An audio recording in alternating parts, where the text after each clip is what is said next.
मित्रों, UP TGT PGT LT grade all state physical education के महत्वपूर्ण प्रश्न लेकर आए हैं और वीआईपी चैनल प्राइम पर आपका मित्रों हार्दिक स्वागत है।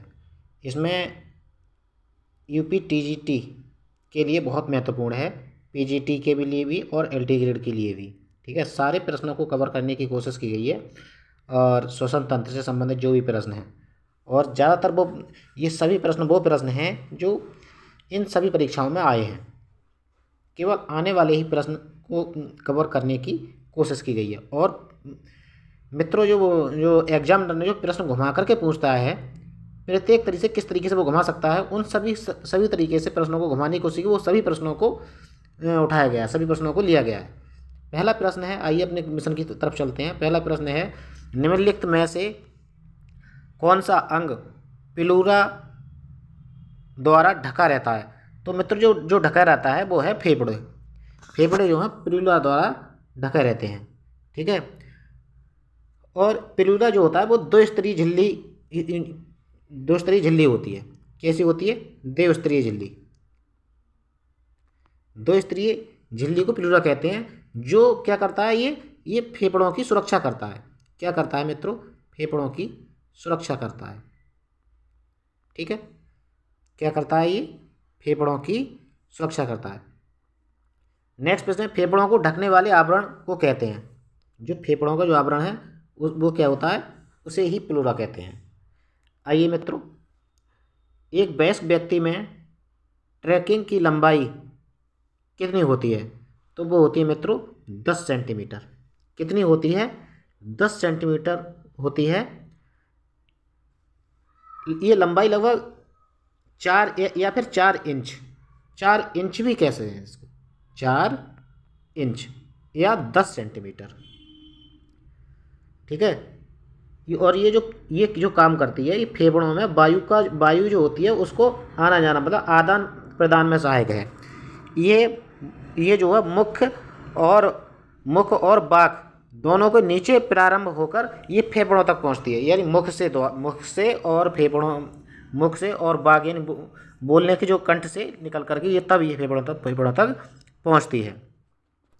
नेक्स्ट प्रश्न है हमारा, जब सांस लिया जाता है तो वायु में ऑक्सीजन की मात्रा 20% है, तो श्वास छोड़ने की वायु मात्रा कितनी रह जाती है? यह मतलब जब मतलब आप श्वास लेते हो तो 20% है। ठीक है, कितनी है? 20%। 20%। लेकिन जब हम जो श्वास छोड़ते हैं बाहर तो वो मात्रा 16% रह जाती है। कितनी रह जाती है? 16%। वायुमंडल में जो वायुमंडल में जो ऑक्सीजन की मात्रा है वो 21% है। कितनी है? 21% है। और 78% क्या है? नाइट्रोजन है। 78% नाइट्रोजन है। ठीक है, और 1% अन्य अवशेष हैं, मतलब कोई भी जो गैसें हैं वो 1% में आ जाती हैं। और टोटल ये होता है मित्रों हमारा 100%। ठीक है, आइए नेक्स्ट प्रश्न की ओर चलते हैं। निम्न गैसों में से कौन सी हवा में सबसे अधिक प्रतिशत उपलब्ध होती है? मित्रों, सबसे ज़्यादा जो प्रतिशत है वो हवा में नाइट्रोजन का है। कितना है? 78% है मित्रों। ठीक है, नेक्स्ट प्रश्न है हमारा, आयतन के अनुसार वायु की सही सामान्य संरचना निम्न में से कौन सी गैस है? तो मित्रों वो है नाइट्रोजन। नाइट्रोजन कितनी है? 80% है। 80 नहीं है मित्रों, ये है 89। 21% तो हमारी क्या है? 78% है। 78% है इसका, और 78। ठीक है, तो अब नेक्स्ट प्रश्न की ओर चलते हैं। बाकी अन्य गैसों का है। श्वसन मुख्य श्वसन अंग कौन सा है? तो श्वास लेने के लिए सबसे ज़्यादा मुख्य अंग है वो है फेफड़ा। कौन सा अंग है? फेफड़ा मित्रों। चलो नेक्स्ट प्रश्न की ओर चलते हैं।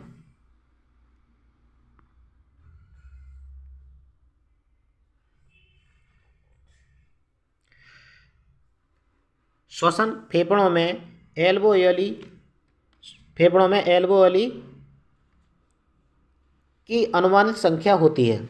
जो एल्वेओली की अनुमानित जो संख्या होती है वो होती है मित्रों कितनी श्वसन में, तो वो होती है 300 से 480। कितनी हुआ करती है? 300 से 480। और ये फेफड़ों की जो संरचनात्मक और कार्यात्मक दोनों इकाइयों में काम करती है। संरचनात्मक और कार्यात्मक दोनों इकाइयों में करती है। यहीं पर जो फेफड़ी यहीं ये इसमें क्या होता है, यहीं पर एल्वेओली में ही फेफड़ों में ऑक्सीजन का विनिमय होता है। ठीक है, क्या होता है? ऑक्सीजन का गैसीय विनिमय होता है आने जाने का। श्वसन तंत्र में गैसों का आदान प्रदान कहाँ होता है? जो गैसों का आदान प्रदान होता है मित्रों वो एल्वेओली में होता है। ठीक, प्रति मिनट में ली गई हवा की मात्रा को कहते हैं, यानी 1 मिनट में जो जो आपको जो श्वसन में जो हवा ली गई है उसको उसके आयतन को क्या कहते हैं? प्रति मिनट आयतन, 1 मिनट में ली गई हवा के लिए। नेक्स्ट प्रश्न हमारा, वायु की मात्रा, वायु की वह मात्रा जो प्रत्येक क्षण क्रिया के अंदर का बाहर ले जाती है उसको क्या कहते हैं? टोइडल वायु क्षमता। टोइडल वायु की क्षमता क्या कहते हैं मित्रों? टोइडल वायु की क्षमता। नेक्स्ट प्रश्न हमारा, और जो इसकी सामान्यतः मात्रा होती है वो 500 मिलीलीटर होती है। कितनी होती है जो टोइडल वायु की क्षमता? जो 500 मिलीलीटर, 500 मिलीलीटर। और 500 मिलीलीटर, और ये किसकी होती है? वयस्क की होती है, यानी बड़े पुरुष की। ठीक है, बड़े पुरुष मतलब पुरुष की, सामान्य पुरुष की।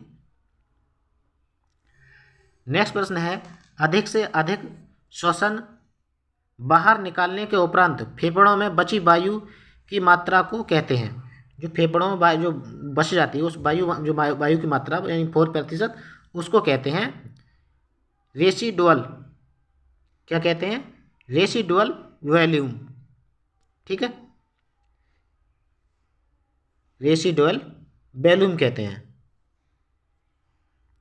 अच्छा, यहाँ पर एक प्रश्न और भी उठता है जिसे कहते हैं ऑक्सीजन। ऑक्सीजन जो कार्य जिसे ऑक्सीजन कहते हैं, इसका जो आविष्कार किया था वो किसने किया था? ए.बी. हिल ने। किसने किया था? ए.बी. हिल। ए.बी. हिल ने किया था। ठीक है, श्वसन प्रणाली का कौन सा भाग वाणी के लिए उत्तरदायी है? जो श्वसन प्रणाली है इसका कौन सा भाग वाणी के लिए उत्तरदायी है? तो मित्रों ये है लॉरेंस। क्या है? लॉरेंस। ठीक है, और ये क्यों उत्तरदायी है? मतलब ये जो है श्वास नली के ऊपरी कंठ के भाग में स्थित होता है ये लॉरेंस, तो इसलिए ये श्वास प्रणाली के लिए उत्तरदायी है। ठीक है, बोलने में श्वसन क्रिया का कौन सा भाग जिम्मेदार होता है? तो वो होता है लॉरेंस। कार्बन डाइऑक्साइड युक्त रक्त कहाँ ऑक्सीकृत होता है? तो मित्रों वो फेफड़ों में ऑक्सीकृत होता है। कहाँ होता है? फेफड़ों में। ऑक्सीजन के बिना सेलुलर ऊर्जा के उत्पादन की क्रिया को किस रूप में जाना जाता है? तो मित्रों वो जाना जाता है अवायवीय श्वसन। किस में जाना जाता है मित्रों? अवायवीय श्वसन में जाना जाता है। अब नेक्स्ट प्रश्न की ओर चलते हैं।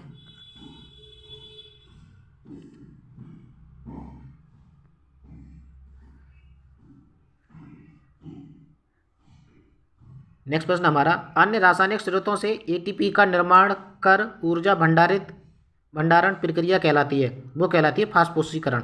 मित्रों क्या कहलाती है? फास्फोसीकरण।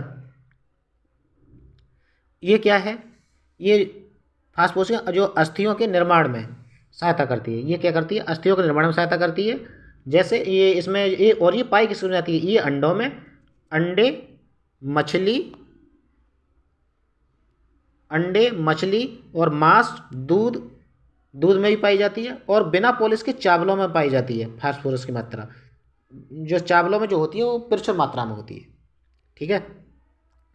नेक्स्ट प्रश्न हमारा, फेफड़ों की कुल वायु क्षमता होती है, तो वो मित्रों को कितनी होती है? फेफड़ों की जो वायु क्षमता होती है वो होती है 4.6 लीटर।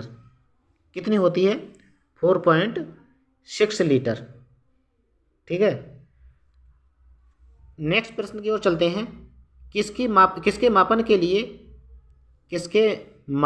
लिए बैट स्पायरोमीटर, बैट नहीं है, बैट है ये।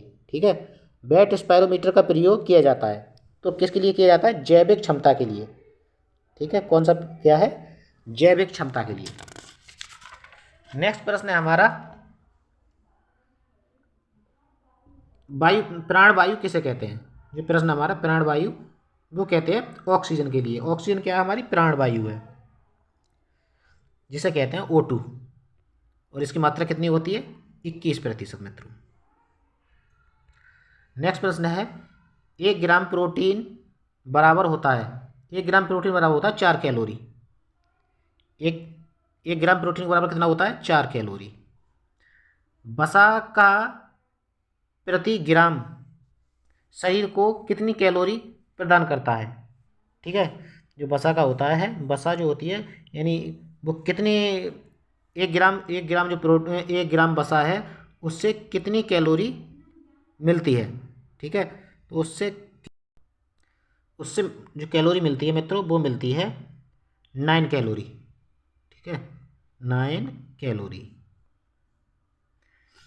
नेक्स्ट प्रश्न हमारा, शरीर में 1 ग्राम कार्बोहाइड्रेट ग्लूकोज से कितने ग्राम ऊर्जा उत्पन्न होती है? तो वो होती है 4.2 कैलोरी। 1 ग्राम कार्बोहाइड्रेट ग्लूकोज से।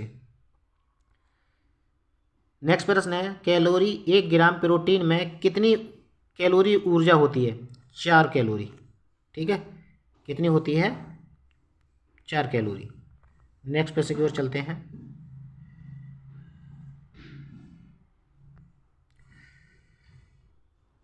नेक्स्ट प्रश्न हमारा, BO2 मैक्स में सुधार लाया जा सकता है। क्या सुधार लाया? व्यायाम द्वारा सुधार लाया जा सकता है। इसमें किसके द्वारा लाया जा सकता है? व्यायाम के द्वारा लाया जा सकता है।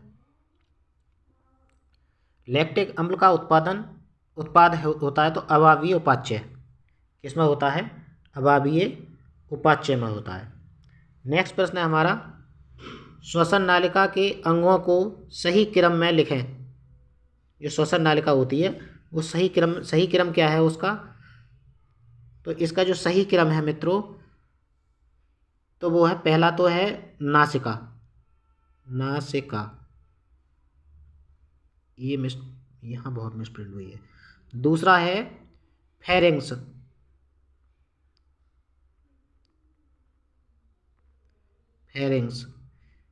तीसरा है लेरिंग्स। क्या है? लेरिंग्स।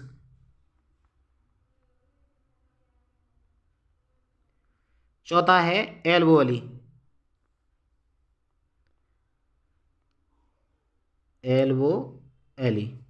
ये 4 होते हैं मित्रों, नासिका, फेरिंग्स, लेरिंग्स और एल्वोअली। ये यहाँ पे ये मिस्टेक हो गई थी मित्रों प्रिंटिंग में, तो इसके लिए क्षमा चाहते हैं। नेक्स्ट प्रश्न हमारा,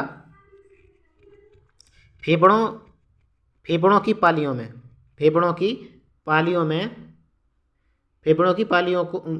पालियों द्वारा अलग अलग पालियां विभाजित किया जाता है, तो किया जाता है श्वसनी में। ठीक है, श्वसनी में। श्वसन तंत्र एक किस्म की ट्यूब होती है जो बेकार होती है और इसे श्वास नली भी कहते हैं, जिसे कहते हैं ट्रैकियो। क्या कहते हैं? ट्रैकियो। नेक्स्ट प्रश्न हमारा, किस तरह के कार्य करने में प्रति घंटे सबसे ज़्यादा मात्रा की कैलोरी खपत होती है? दौड़ने में अगर आप दौड़ लगा रहे हैं तो कैलोरी ज़्यादा खर्च होगी। ट्रैकियो का संबंध होता है श्वसन तंत्र से संबंध होता है मित्रों। एक स्वस्थ व्यक्ति 1 मिनट में कितनी बार सांस लेता है? 16 से मित्रों 20 बार लेता है। हाइपोक्सिया में सबसे कम ऑक्सीजन पहुंचाना क्या कहलाता है? टिश्यू में, टिश्यू है मतलब ये क्या है? टिश्यू। अब नेक्स्ट प्रश्न की ओर चलते हैं।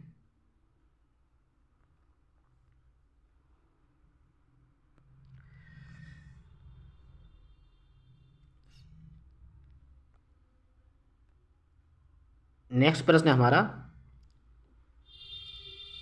रक्त एवं ऊतक के बीच में, रक्त एवं ऊतक के बीच गैस का दिन में कहलाता है।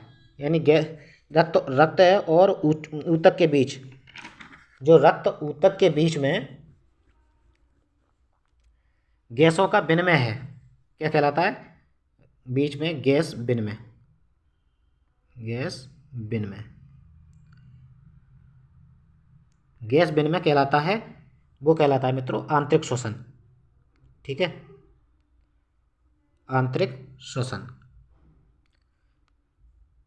व्यायाम कठिन के दौरान, कठिन व्यायाम के दौरान थकान होने का प्रमुख कारण है, तो वो क्या है? लैक्टिक अम्ल का बनना, लैक्टिक अम्ल का बनना। नेक्स्ट प्रश्न है, बहुत कठिन व्यायाम के समय किसी को थकान आने का प्रमुख कारण है, तो वो व्यायाम के दौरान बहुत अधिक थकान आई तो दुग्ध अम्ल का बनना। नेक्स्ट प्रश्न हमारा, स्वास्थ्य श्वास लेते समय, श्वास लेते समय, श्वास लेते समय हमारे फेफड़ों के अंदर का दबाव क्या होता है? घटता है। ठीक है, तो ये थे 38 प्रश्न मित्रों। ये वो प्रश्न कवर किए गए हैं जो हर परीक्षा में आए हैं। टीजीटी पीजीटी जो भी परीक्षा हैं उनके लिए आप मित्रों हमारे साथ रहिए। सफलता 100% मिलेगी। कितने प्रतिशत मिलेगी सफलता? 100% सफलता आपको VIP एजुकेशन प्राइम चैनल से ही मिलेगी। आप हमारे साथ रहिए। चैनल को प्लीज़, चैनल को सब्सक्राइब करिए और अपने मित्रों को शेयर करिए। क्या करना है? शेयर करना है, ये आपको जिम्मेदारी दी जा रही है। ठीक है, थैंक्स। खुश रहिए मित्रों और अपने लक्ष्य की ओर आगे बढ़िए। Thank you.